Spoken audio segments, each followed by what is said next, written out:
Dengan membaca, kita bisa memiliki wawasan yang luas. Seperti halnya dengan tugas bahasa Indonesia yang sudah saya siapkan, yaitu kajian literatur review dengan judul Pengendalian Produk Reject pada Industri Manufaktur yang diambil dari 11 paper yang sudah saya baca. Assalamualaikum warahmatullahi wabarakatuh. Perkenalkan, nama saya David Said Qurul Amin, mahasiswa Prodi TPM tingkat 3 yang memiliki moto hidup di balik kesulitan pasti ada kemudahan. Karena hidup itu sulit, jadi kita harus selalu berproses untuk melaluinya. Pada era modern saat ini, industri sangat berkembang dengan pesat dan bersaing untuk menguasai pangsa pasar yang menjadi targetnya. Persaingan yang sangat ketat bergantung pada kualitas produk yang dihasilkan karena meningkatkan kepercayaan dari konsumen. Pengendalian kualitas perlu dilaksanakan terus-menerus supaya produk yang sampai ke konsumen tidak terdapat cacat sedikit pun. Karena jika terdapat cacat walaupun hanya satu jenis, hal ini termasuk produk gagal yang akan menurunkan tingkat kepuasan dari konsumen. Upaya penurunan jumlah cacat pada suatu produk akan meminimalisir biaya produksi dan dapat meningkatkan produktivitas perusahaan. Pada kajian literatur review ini, digunakan teknik mengumpulkan data dari studi literatur mengenai pengurangan reject yang didapatkan dari Google Scholar maupun Science Direct. Metode yang digunakan untuk mengurangi reject produk pada industri manufaktur adalah Six Sigma dengan pengolahan data menggunakan metode DMAIC, yaitu Define, Measure, Analyze, Improve, Control, yang kemudian hasilnya dilaporkan menggunakan A3 report. Six Sigma Quality adalah tingkat mutu di mana hanya 3,4 defect dihasilkan dari 1 juta peluang terjadinya defect, yang digunakan untuk meningkatkan kepuasan pelanggan, mengurangi waktu siklus, mengurangi defect atau cacat dengan perhitungan sebagai berikut. Defect per million opportunities didapatkan dari jumlah defect dibagi jumlah unit dikali jumlah kesempatan yang akan mengakibatkan cacat dikali dengan 1 juta. Kemudian didapatkan nilai defect per million opportunities. Untuk melakukan penerapan Six Sigma pada perusahaan, dilakukan metode untuk menggunakan data menggunakan metode DMAIC, yaitu Define, Measure, Analyze, Improve, and Control. Berikut merupakan penjelasan dari masing-masing tahap pada DMAIC. Tahap Define adalah mendefinisikan tema proyek, serta memastikan bahwa proyek sesuai dengan tujuan organisasi dan berdampak signifikan bagi pelanggan dan pemangku kepentingan.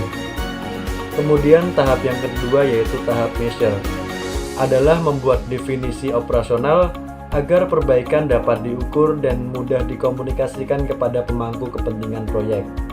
Tahap yang ketiga yaitu tahap analisis. Tahap analisis adalah tahap menentukan baseline kinerja dan menganalisis kemungkinan penyebab dan akar permasalahan. Tahap selanjutnya yaitu tahapan improve, adalah mengatasi akar permasalahan dengan mencari ide solusi secara inovatif, memilih solusi terbaik, dan menerapkan solusi untuk mencapai produktivitas atau kinerja yang lebih baik. Dan tahap terakhir yaitu tahapan kontrol. Tahapan kontrol adalah tahapan evaluasi proses perbaikan, distandarkan dan dokumentasikannya, dan disosialisasikan perbaikan untuk mencapai dampak yang lebih luas dan berkelanjutan. Setelah didapatkan perbaikan-perbaikan yang dapat mengurangi produk reject, hasil yang didapatkan dilaporkan menggunakan konsep A3 report dengan template pada gambar berikut. Berikut merupakan alur DMAIC, perumusan suatu masalah yang kemudian diukur parameter-parameter pendukungnya.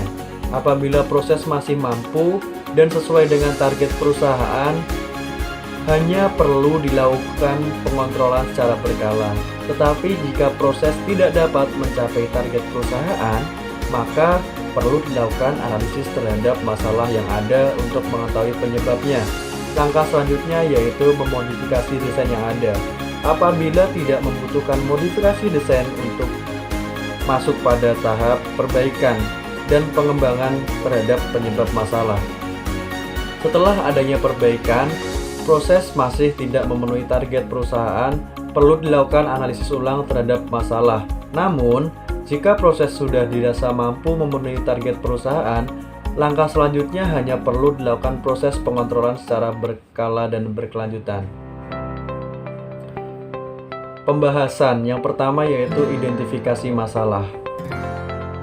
Proses pengidentifikasian suatu masalah dapat dilakukan secara brainstorming. Proses brainstorming dilakukan jika masalah yang dihadapi sudah terlihat secara jelas fokusan masalahnya, sehingga tidak perlu adanya data-data yang spesifik guna untuk mengerucutkan permasalahan yang ada. Kemudian, voice of customer atau keluhan pelanggan. Hal ini dapat dijadikan sebagai data pendukung untuk proses perbaikan yang nantinya perlu dilakukan perbaikan-perbaikan.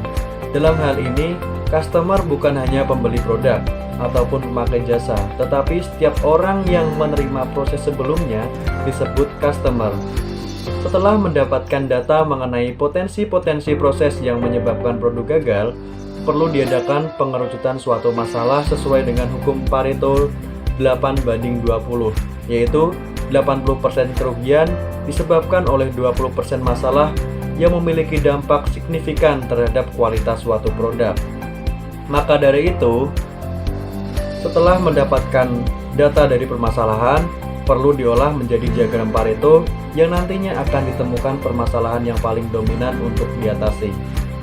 Yang terakhir yaitu SIPOC, Supply, Input, Process, Output, Customer, merupakan tabel untuk memahami secara detail proses pada perusahaan guna mengidentifikasi masalah yang ada dari supplier barang hingga ke tangan pelanggan. Langkah yang kedua yaitu pengukuran suatu masalah. Pengukuran yang dilakukan berdasarkan value stream mapping memberikan hasil yaitu nilai WIP dan PLT, serta potensial perbaikan yang mempengaruhi PLT. Hal ini akan memudahkan untuk menjadi target atau sasaran dalam proses perbaikan dan sebagai acuan evaluasi sebelum dan sesudah perbaikan. Pada value stream mapping akan ditemukan proses yang sia-sia yang berakibat pada waktu produksi yang kemudian harus dikurangi. Pengukuran masalah mendapatkan karakteristik dari proses saat ini yang nantinya akan dapatkan karakteristik krisis yang berpengaruh terhadap kualitas. Nah, critical to quality CTQ tree digunakan untuk menemukan nilai kritikal pada proses yang nantinya akan dihitung nilai DPMO atau Defect per Million Opportunities yang digunakan untuk menentukan nilai sigma. Tingkatan sigma, semakin besar sigma yang dimiliki oleh perusahaan, maka akan semakin kecil peluang produk reject dari perusahaan. Hal ini berdampak pada kapabilitas perusahaan dalam memenuhi kebutuhan pelanggan dengan kualitas yang baik dan profit perusahaan akan bertambah. Tetapi, perusahaan yang memiliki nilai sigma yang tinggi perlu melakukan pengendalian kualitas yang baik dan berkelanjutan supaya dapat bersaing dalam pangsa pasar dengan kualitas yang dipertahankan bahkan dapat dikembangkan lebih lagi. Pada tahap ini, juga dilakukan penetapan target yang akan dicapai dari kegiatan perbaikan yang akan dijalankan. Penetapan target menggunakan konsep SMART, spesifik, measurable, achievable, relevant, dan time-based. Target yang spesifik akan memberikan efisiensi lebih kepada seseorang untuk menyelesaikan pekerjaannya. Target yang ditetapkan harus terukur atau dapat dikerjakan sesuai kapasitas anggotanya. Target yang ditetapkan harus ada dan sesuai dengan visi perusahaan. Target yang dibuat harus relevan, sesuai dengan kemampuan dan kapabilitas dari perusahaan. Target yang ada harus memiliki jangka waktu yang sudah direncanakan dengan matang. Nah, tahap selanjutnya yaitu analisis permasalahan. Permasalahan yang paling krusial yang sudah didapatkan dan harus diselesaikan, kemudian dilakukan analisis penyebabnya hingga akar-akarnya untuk mengetahui hubungan antara sebab dan akibatnya. Diagram sebab dan akibat digunakan untuk mengetahui penyebab suatu masalah hingga ke akar-akarnya. Hal ini akan membantu dalam menemukan perbaikan pada penyebab yang paling dominan, sesuai dengan hukum Pareto 80/20 yang sudah saya jelaskan tadi. Maka dari itu, setelah mendapatkan penyebab yang paling dominan dari diagram sebab dan akibat, dilanjutkan menggunakan diagram Pareto untuk mengetahui masalah yang paling dominan. Akan tetapi, jika perusahaan mampu menanggulangi semua masalah yang ada, diagram Pareto digunakan untuk menentukan penyebab yang harus diselesaikan terlebih dahulu sesuai dampak yang diberikan. Alat yang kedua yaitu Failure Modes and Effect Analysis atau FMMA. FMMA digunakan untuk identifikasi kemungkinan kesalahan desain maupun pengembangan desain, sehingga dapat diperbaiki terhadap hal-hal yang salah yang menyebabkan kecacatan produk. FMEA menjelaskan kemungkinan kesalahan proses yang dijalankan, dampak yang ditimbulkan, dilengkapi dengan pendeteksian dari kesalahan yang mungkin terjadi. Pada tahap ini, masalah-masalah yang sudah dianalisis perlu diadakan perbaikan dan pengembangan sesuai penyebabnya, sehingga masalah yang terjadi dapat diatasi. Setiap perusahaan memiliki permasalahan yang berbeda-beda yang harus dianalisis dan diperbaiki atau dikembangkan, sama halnya dengan perbaikan-perbaikan yang terdapat pada paper-paper mengenai reject reduction yang telah dirangkum penulis. Tahap selanjutnya yaitu kontrol. Masalah yang sudah dilakukan perlu diadakannya kontrol untuk mengetahui perbedaan sebelum dan sesudah diadakannya perbaikan. Dampak yang diberikan signifikan atau tidak. Jika hasil perbaikan yang dilakukan sudah mencapai tujuan dan target perusahaannya, maka perlu diadakannya proses pengendalian kualitas secara berkala dan berkelanjutan guna mempertahankan kualitas perusahaan. Pada tahap ini dilakukan penggunaan cara antara lain perhitungan tingkatan sigma setelah perbaikan, standarisasi SOP, grafik sebelum dan sesudah perbaikan. Hal ini bisa dilihat dari ketiga gambar berikut. Nilai DPMO mengalami penurunan sebesar 335 sehingga nilai sigma mengalami kenaikan. Hal ini menyatakan bahwa perbaikan yang dilakukan memberikan dampak yang signifikan dan perlu adanya pengendalian kualitas berkelanjutan.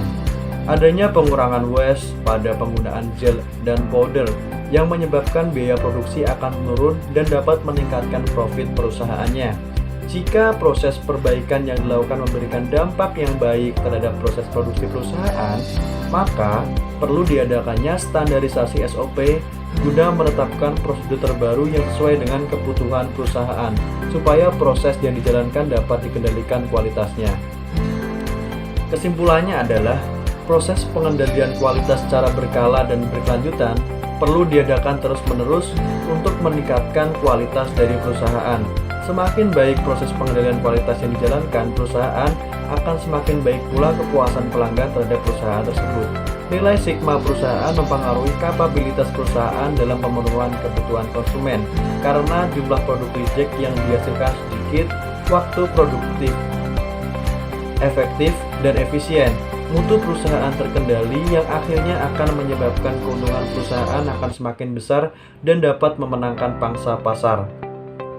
Metode pengendalian kualitas yang digunakan pun berbeda-beda sesuai dengan permasalahan yang ada, dengan tools yang digunakan berbeda pula. Maka dari itu, perlu adanya pengendalian secara tepat sesuai dengan permasalahan yang ada, sehingga masalah yang dihadapi perusahaan dapat diatasi dengan cepat dan sesuai dengan visi perusahaan. Akhir kata, pergi ke pasar membeli buku, balik lagi mengambil sepatu. Daripada membuang waktu, lebih baik baca buku. Terima kasih. Wassalamualaikum warahmatullahi wabarakatuh.